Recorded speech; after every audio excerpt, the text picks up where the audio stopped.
Hey, what's up, everybody? This is Zach. Hey everyone, this is Sawyer. We're going to be discussing some truth in the trenches. So come on and join us on this journey as we grow in our faith. We're live.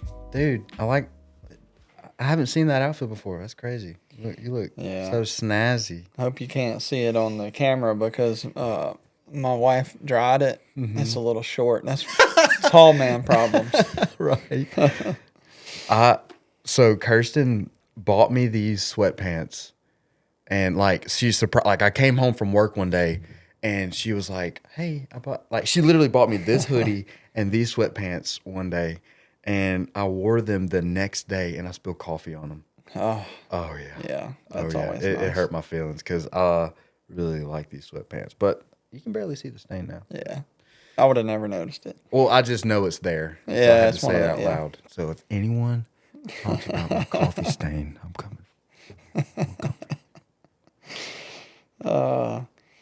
We told y'all we don't know what we're doing. All right. Whoa, dude. Look at it. This thing's crazy. All right, so Is this episode 2? this is episode 2. Episode dos. We are here. We're here. Episode 2. Hello, everybody. Oh, man. So this one is titled New Beginnings in Christ. So we're going to start right from the beginning. Let's do it. Adam. Yeah. In the beginning. We're going to read all of Genesis today. Get ready. Buckle up. All right. So as I was preparing for this one, just New Beginnings in Christ, I was like, wow, what is that? What did that look like for me? Yeah. Oh, man. I'm going to share my new beginning, so my experience, right? Okay. And I don't think everybody's will be the same. I think it'll be different, right? Right. So for me, just the biggest thing that I tell people now is when I first started this, this may be even like a testimony moment here, but 2019, my grandpa, my dad's dad passed away. I was at that funeral. I was not a Christian at the time. Mm-hmm. I was at that funeral, and everybody was like, he was such a good guy. You usually hear that at funerals, right? Sure. No matter what. Sure. Right. But this was like over the top, like people pulling me to the side. He was a godly man, he did this and that for everybody, loved everybody. It was Everyone was talking about it. And I'm like, and it wasn't just like in passing. It was Yeah. like, pull me to the side, Yeah.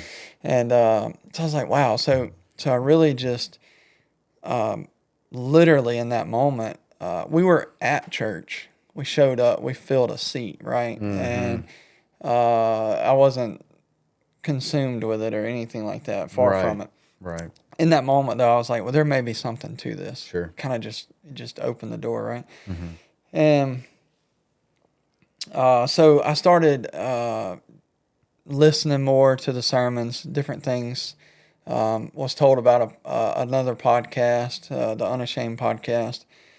Started listening to it from episode 1. They actually started in Genesis, going through it. Right. They were throwing words out like the gospel.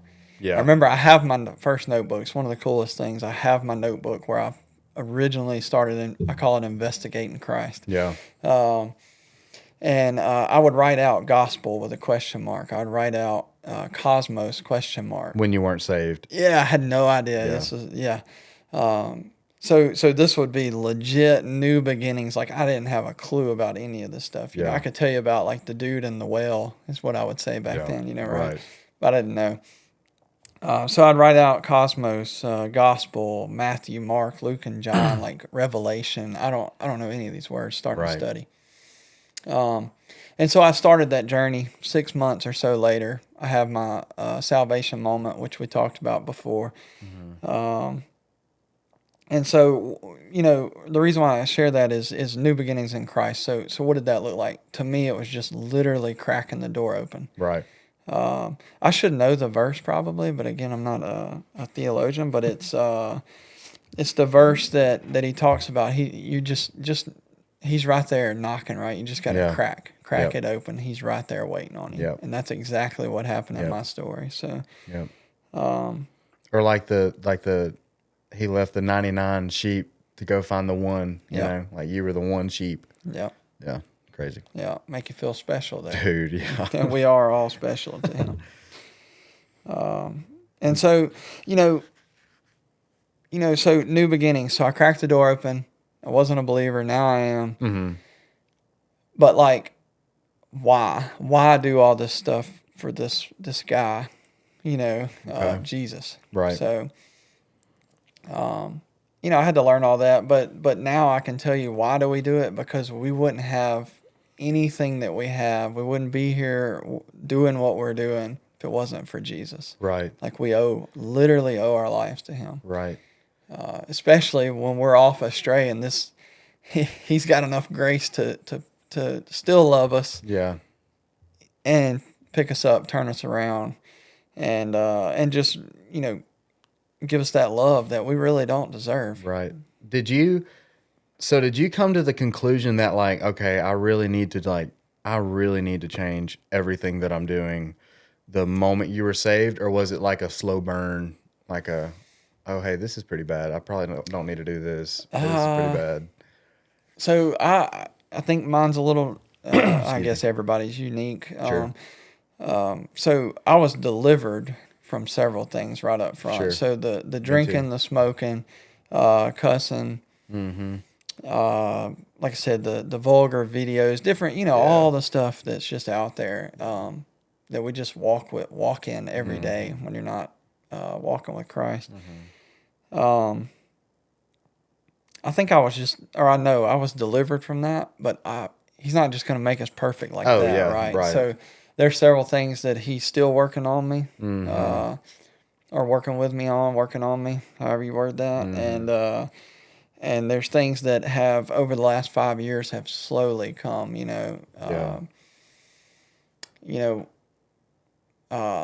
like anger. Anger was a huge one. That still took years. I can still. I know you probably haven't seen this, but I can still. If I don't let it out, if I like try to bottle stuff in and don't tell somebody, good thing my wife's a therapist. Dude. I can. You can just everybody reaches a moment, right? And blow up. Sure. So, just real thankful that my fuse is a lot longer than it used to be. Yeah. I mean, I think I know the answer, but like, does your anger manifest itself differently than how it did? Oh yeah. Oh, really? Yeah. Yeah. Yeah, I would. I would throw TVs. I've thrown TV. Just all the physical things that you can do. You would outwardly express your anger a lot more before you were saved. Now I don't. It's crazy. I can't really recall like an angry moment in that you had recently. Moments, yeah. Wow. Man, that's cool. I've told a lot of people this, but like my anger presented it like I would talk down to people. Like I used anger. I used my words to express my anger, and I would. It didn't matter if I didn't make any sense. Like I was gonna convince you I was right. You were going to hear why I was mad. And now, and I never cried. I never cried before I was saved. I say never. I mean, it took a lot for me to cry. And now, when I tell you, you can ask my wife. I probably cry at least once a week. Oh, I'm almost daily, probably. Well, maybe not. It's pretty regular, though. Oh, my gosh. Doesn't it feel good, though? Oh, my gosh. And it literally happened when I got saved. Like, I started crying when I got baptized, and I was like, yeah. and I don't know. Yeah. I don't. It's not that I don't like it, but it's just new to me, and it's funny. Oh, yeah. And I think somebody said it the other day. Don't hold them back. That's we're emotional people. Oh, that's how we do. I think that can. I was talking about bottling up. I think if you try to hold stuff like that in, then you're going to cause the anger to show more, or or if you bottle it up, if you are sad, then it'll just tear you up on the inside. Right, your emotions demand to be felt. Yeah, like it's there's no telling, how many things that we've bottled up that have impacted us later down the road. I'd be willing to say like everything that you don't talk about or like outwardly express in some way, shape, or form, it's going to impact you in some way, shape, or form. You know, and yeah, I think God really He really didn't have to work that out of me. You know, it just kind of happened. I just started, getting super emotional with every, little thing. It was crazy. But yeah. Do you ever just sit in maybe your truck or something, and just think about God and just start crying? Oh, dude.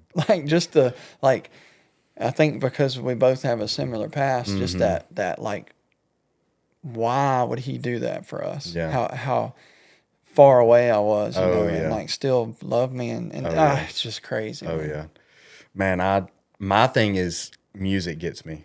And so I'll start listening to praise. I love elevation worship. Casey doesn't really like that about me, but We're just kidding. but I love elevation, and man, when I crank that radio up, and there's mornings where I'll be driving. I have a pretty long drive to work, and so I'll listen to the same song on repeat, and I will ruin that song for me. But man, I'll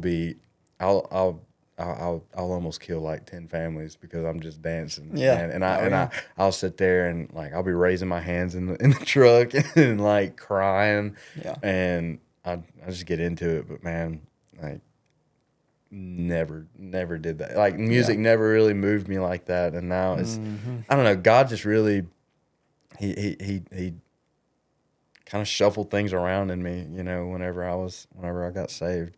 But yeah, that's crazy how he kind of turns your emotions on top of you, like on top of itself, Yeah. So you said that about listening to the truck, listen to music in the truck. That's actually a perfect picture of new beginnings in Christ, because it's not about like you need to go to church and be around people, but the whole point is the relationship with you and God, right? So in your truck, worshiping, singing the song to Him, not just singing a song, right. And getting hyped. That's that was one of my things, that like it's just you and Him. Right. Right. Obviously outside of that we have a job to spread the gospel, disciple, right? But just tying that back into, starting fresh, that's what it's about is you and Christ. So what I'm getting at is you don't have to fit into a certain group or, that's not the goal, isn't to go to church and try to like fit in and do all the things. It's about you and Christ. Right. So. Man, I'm so glad that Jesus doesn't have a criteria for me to fit, like he didn't say, okay, so once you're a Christian, this is what you need to look like. Yeah. He kind of did. I mean, we need to pursue being like him, but even he was like, you ain't gonna get here. I'm good, dog. You know what I mean? And it's like he's just he sums it up in, pick up your cross, follow me. Romans. I have Romans 12 sitting right here, and one of my favorite verses is this. It's do not conform to the patterns of this world, but be transformed by the renewing of your mind. So quit pursuing what the world does. Like don't try to do that. Let God move in and just start shuffling things around. Yeah. And just start working in you. And as cliche as that sounds, me and you are not the same person that we were 5 years ago, me 3 years ago. I would polar opposite person. If you told me 3 years ago that I was going to be sitting in this chair doing this, dude, that's crazy to think about, dude. But like, God completely it was just okay, God, where do you want me? What do you want me to do? And then 3 years up the road, here I am, you know. And another one of my favorite verses is wow, okay, I just flipped straight to it. Look at me. I'm so holy. 2 Corinthians 12 verse 9. My grace is sufficient for you, for my power is made perfect in your weakness. Therefore, I will boast all the more gladly of my weakness. Dude, that's a good verse. Yeah. It's Paul talking to the church in Corinth, and he was telling them, you know, God gave me this thorn in my flesh. I begged him 3 times to get rid of this thorn, and then that's what God said to him, dude. My grace is sufficient for you. Yeah. You know, you do not have, like, keep trucking on, keep going. You know, yeah. And that goes back to the new beginnings. Like, you're not gonna get saved, get baptized, be the Christian that God wants you to be, and everything be perfect, right? Yeah. And I say that, like, be the Christian God wants you to be. Like, there's no criteria. It's just, okay, God, here I am. Yeah. You know, what do you want me to do? Yeah. And then it's just it just takes off after that. You know. Yeah, it's literally a journey. Like, there's no steps. Sanctification. It's literally just pick up your cross, walk daily. Right. Every day. I think that's the most important part, is every single day, wake up, God, what do you want me to do today? I just want to get closer to you. Whatever that looks like, I'm here for it. And I think I know he'll line that up for you. We don't know the whole plan, which we want to, but he's just going to light. He's the foot lamp, right? He's going to light every little step. You don't need to see the big picture. And I think that, thinking about new beginnings. So when you get that gut feeling, as we call it, dude, my body falling in. So we get that gut feeling, right? Right. That's what we all call it before being a Christian. Maybe we the do gut afterward. feeling, like God kind of tugging at your heart, or even whatever. Before you're saved or you know anything about it, you call it a gut feeling. In my belief, after I've been saved, I still might say gut feeling, but I really know that that's the Spirit telling me what to do. Right. So that gut feeling to move back from Mississippi to home with no plan. Yeah. That was... Everybody has that. Right, yeah. Yeah. That was the Spirit. So the gut feeling. So what I'm getting at, when you move into this and you feel... we're hiding that sponsorship there. When you get into this and, you get those feelings like, like you said, we're on a journey. It's not a step by, or there's no like criteria, standard operating procedure for this. Well, there is the Bible, but I'm saying daily walk. You're going to get these gut feelings. Act on that. Yeah. Make sure it's from God. Pray about it. Act on it. Yeah. And that's really going to do it. So. Yeah. I think, I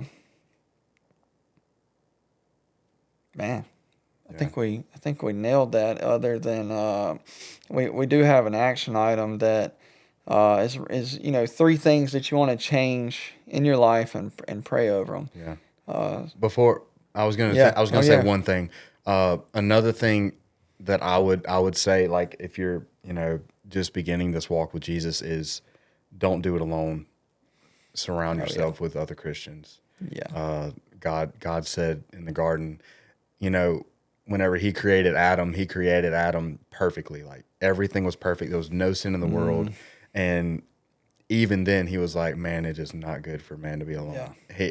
He needs, even in perfect communion with God, like, he was walking in the garden with God. Right. Yeah. He still said you got to have somebody. And so I would say, and that has really been my biggest thing, is I find whenever, through my Christian walk, just like the seasons that I have where I isolate myself and I kind of, push people back. Those are the seasons that I really, really struggle. Yeah. And then the seasons where I'm like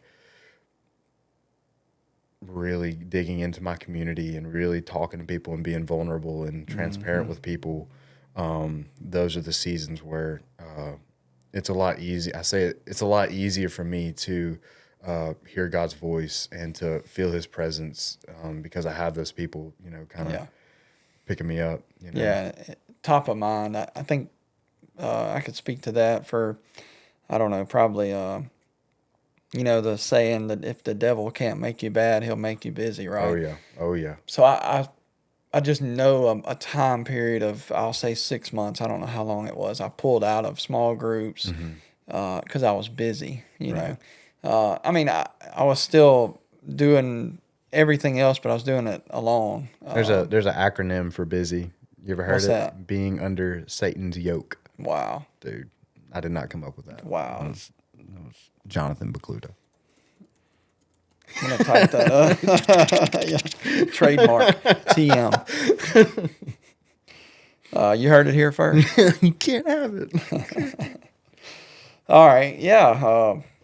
Wow. But you pulled out of small groups. You were busy. Yeah, and it just, I noticed, like, so you get in that moment, you have to be very, man, it's so crazy. You have to be very aware of what you're doing every day, or you can slowly, that's what Satan wants. He wants to slowly pick you away, especially if you're going to be in small groups, be in on all that. He really doesn't like that. Oh, it's not going to be a one day you're driving down the road and be like, I kind of want to stop going to my small group. I kind of want to stop reading my Bible. It's oh man, I woke up 20 minutes late this morning. My quiet time's kind of second nature. Like I just, you know, that can wait. Or, you know, like, oh man, I had a day at work today. And I have small group tonight. Like, I have it next week. Yeah. I'll catch it next week. Then something happens next week. My mentor, Brandon, he told me something. He said, you gonna wake up for work. You gonna set that alarm, and if you oversleep for work, you gonna stress about it. You know, why don't we do that for our small group? You know, why don't we do that for the morning quiet time with God? Say quiet time, but you know, reading the Word. Like why that kind of shows us our priorities. You know, if you know we have vacation. If we wake up on the morning of vacation, like we're gonna get up out of bed. I can tell you that. But you know, it's not the same way whenever you know you're waking up every morning. Oh, I gotta go read Leviticus. Like, okay, you know, it's like, come on. Isn't it? You were just talking about doing it, not doing it alone. Isn't it fun having a mentor, dude? When I tell you, it was. It took me having a season of isolating myself, and my marriage suffered for it. My friendship suffered for it. Obviously, my relationship with God suffered for it. I was struggling. I started, you know, my phone started looking a lot more attractive. You know, I'd get on. I don't have any social media, but you know. I'd get on YouTube or something, and you know, I'd find a way to look at stuff, you know, and that really, like, it just like I said, it wasn't like one day I woke up and I was like, man, I kind of want to, you know, stop going to this, stop doing this. It was a slow burn. It was you know, I stopped. I got lazy. You know, I wasn't prioritizing my relationship with God. I wasn't prioritizing my relationship with my Christian friends. And man, did I suffer for it. And, you know, I'm kind of coming out of that season right now, but my wife and my friends, they just told me, like, dude, you gotta find somebody to talk to. Like you have to have you gotta find a mentor. And it was kind of like, I feel like God carved Brandon Clark out of a freaking rock, dude. Like, made him in a lab and was like, all right, this is for That's a good dude. Sawyer Smith. That is a That's a dude right there. Yeah, we'll have to get him on one day. Oh, so yeah. that'd be awesome. Oh yeah, but there's a lot of. I mean, I'm not gonna say I couldn't do this without him, but he makes it a whole lot better. And when we say mentor, we're saying a Christian mentor, Yeah. a disciple of Christ, because you can get a mentor that can be a good guy. Sure. Oh, But there's plenty of good guys out there. Yeah. And I'm not saying that's wrong, but the purpose here is to get a Christian mentor, Right. and yeah, they're making you accountable. Yeah. That's what I was saying. Making- Sometimes it's obviously we want that, but it's not so fun sometimes just to dig deep. We call it our lights and sirens guy. Like those days that YouTube's looking pretty fun to me. I kind of want to start chasing hashtags or whatever. Dude, I keep burping, and those days that like I feel kind of lazy or whatever you want to call it. I pick up the phone and I call Brandon, and that dude will pray over me, and just someone like that. That someone that's gonna say, hey. He's gonna call you out on your crap, but he's also gonna love on you, and he knows exactly where you at. He's been there. He still goes through it, and y'all can kind of feed off each other, and it's not like he's perfect either. Oh, like, no, right? no, So right. it's even though they're your mentor's farther along, I guess you would say, right, or something like that. Maybe older, typically. That's how that works. More experienced. Yeah. So. You're actually teaching him stuff too, though. Sure. Right. Right. And he'll learn from you. Oh yeah, I teach him a lot. Yeah, that's He's right. learned a lot from me. Everything he knows. I think so to tie that back into somebody new, right? Somebody new coming in. Well, I don't know anybody. So how would what's a good way if you're not in the church, or maybe you're new in the church, like how do you find that person? Pretty easy for me, honestly, and like it's different for everybody because it was a lot. I'm gonna use my wife for example. She's not super outgoing. Like she's not just gonna talk to anybody. Right. She's not gonna walk up to somebody and say, "Hey, will you be my mentor?" Like just Yeah. and I know plenty of people that are like that. I can talk to a brick wall. I've just always been that way. I love people. I love talking to people. I love getting to know people, and so it was pretty easy for me. But I mean, outside looking in, just get plugged in. You can't, like I said, it's easy for me to say, but like you just can't be scared. You just kind of have to. And it's gonna be harder for people. Like there's things that my wife is really, really, really good at that I'm just not. Like that. Like she takes the cake on that. Like I could never do what she does, and there's a lot of things that I do that she could never do. Right. And same thing with Brandon, but like it's gonna be hard. It's gonna be uncomfortable. Especially if you don't know them well. Oh, Obviously, yeah. you probably don't know them well already. So Right. And I can just imagine, like looking at like Matthew in the Bible, how he was literally at work one day, doing his job. He's one of the most hated people in his town. And then this guy comes walking up and says, "Hey, come follow me."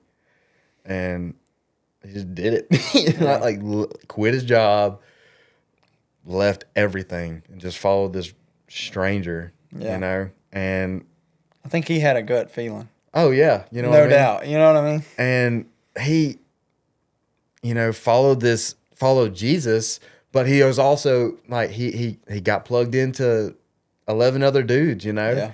and it's I couldn't imagine how uncomfortable that was at first, but like, and then you see like this 3-year growth of they did ministry together, they did life together, everything they did together, Yeah. And that's what it took. They just, you just do it. Yeah. You just gotta, and it's easy to read the gospel of Matthew or Mark or Luke or John and, be like, oh, okay, well, they just Yeah. followed this guy and then he died for them. Think about right now, somebody come up to you, Jesus come up to you and say, follow me. Yeah. You got that gut feeling, the spirit move. You know what I mean? And it's like, and so I would say,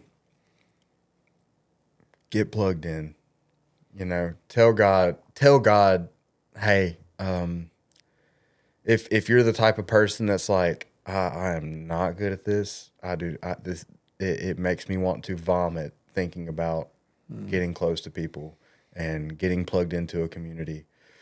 That's okay. There's quadrillions of other people that are just like you and that have, come and gone.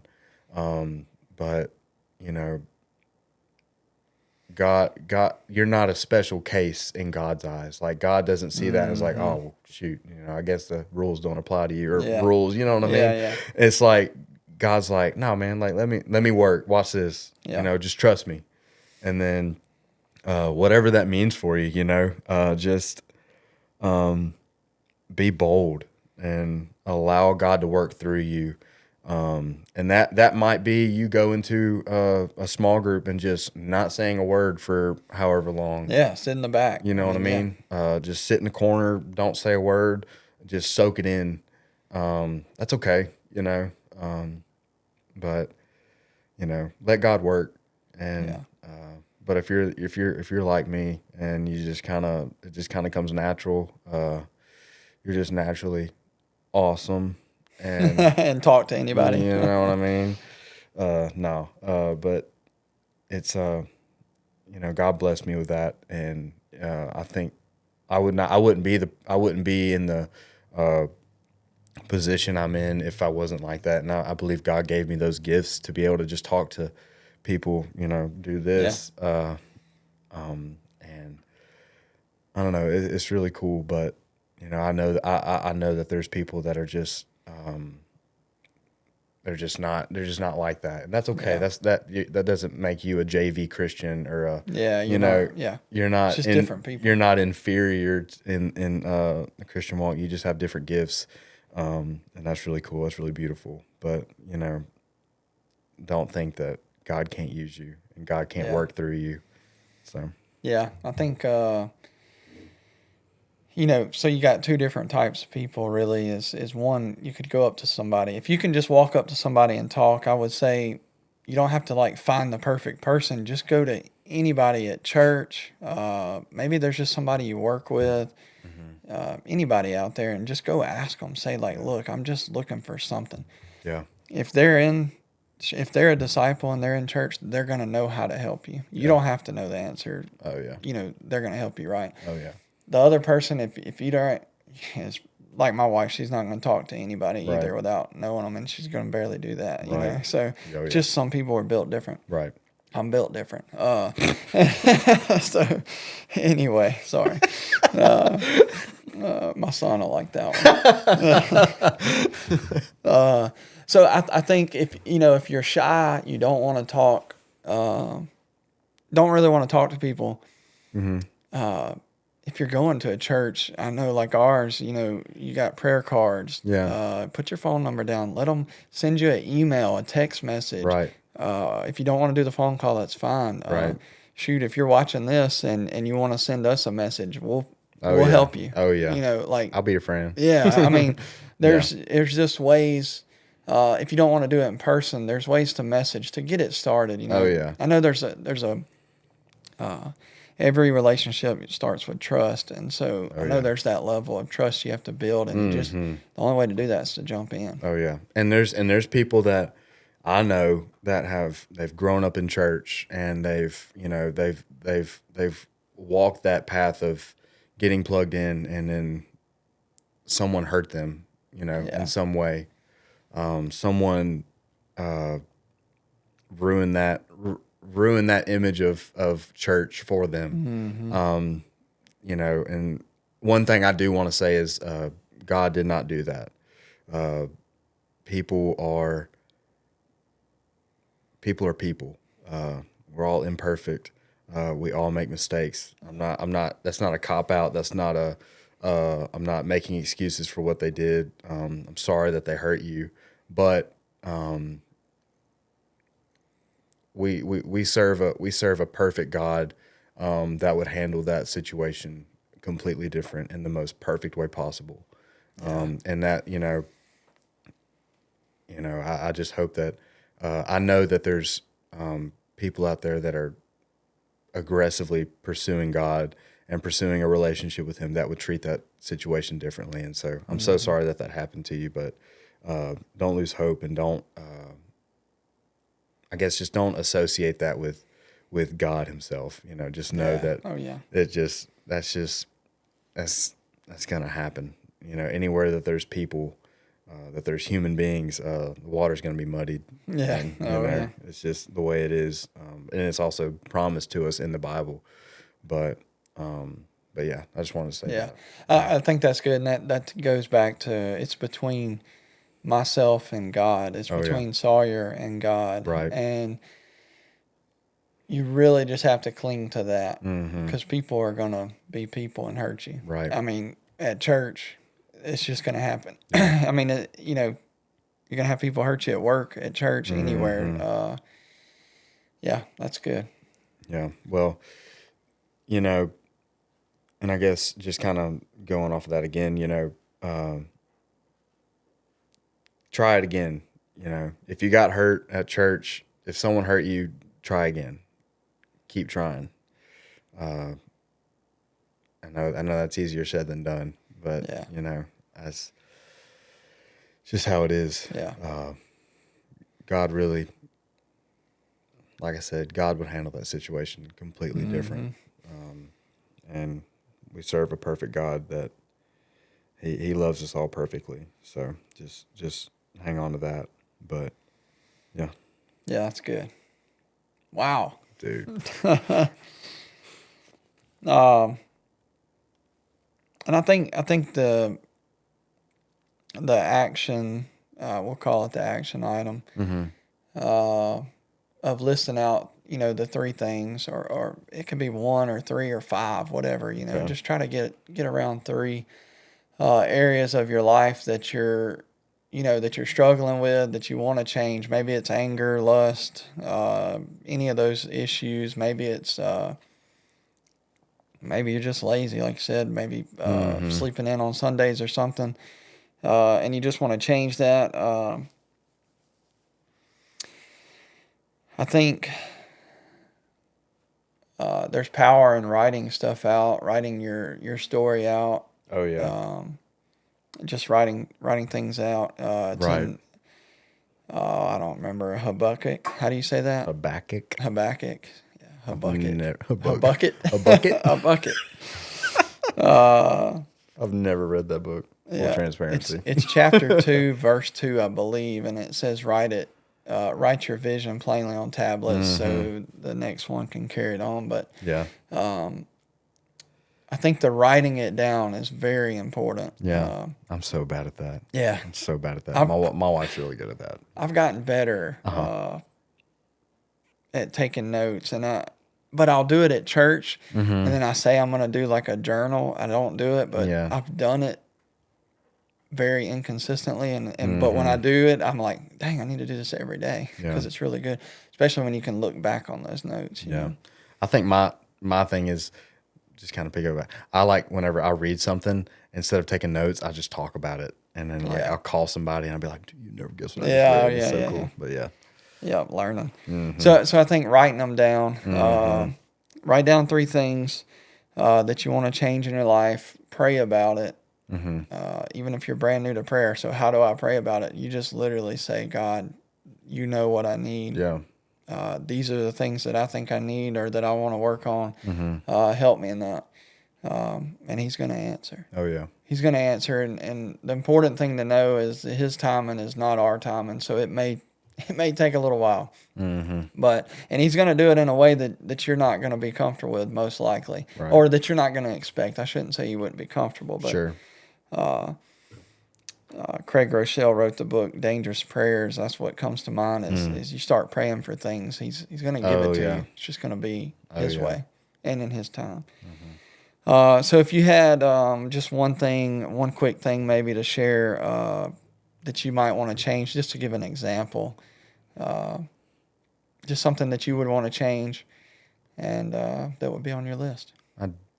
I desperately want to I want to share my story more. I want to share the gospel more. Just put it in simple terms. I want to ask those important questions, those uncomfortable questions more. See where people are at in their walk, and in just life. Yeah. And it doesn't have to be a forced, hey, do you think you're going to heaven or hell? Yeah. I want to have those important conversations, and because, you said something one time, you were talking about some guy that was, he's an atheist, and he was like, how much do you have to hate somebody?